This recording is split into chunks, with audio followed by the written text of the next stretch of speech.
சேலை கிட்ட போனாமா நான் கூப்பிடுதேன். சின்னம்மா நீங்க ரொம்ப அழகா இருக்கீங்க. தேங்க்ஸ் நாத்து.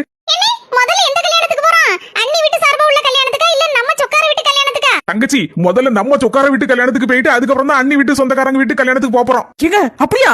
ஆமா சின்ன பொண்ணு, ஒரு நிமிஷம் இப்ப வரேன். என்ன சின்னம் கழுத்துல நடக்க நகையெல்லாம் எங்க? அதுக்கு இல்லங்க, எங்க சொந்தக்கார வீட்டு கல்யாணத்துக்கு முதல்ல போனா எல்லா நகையும் போட்டுட்டு போனா என்ன தெரியுமா நினைப்பாங்க? பரவாயில்ல மாப்பிள்ள பொண்ணு நல்லபடியா கண்ணு கலங்காம வச்சிருக்காரு, நல்ல நகையெல்லாம் வாங்கி எடுத்து கொடுத்து போட்டிருக்காரு அப்படின்னு சொல்லி சந்தோஷப்படுவாங்க.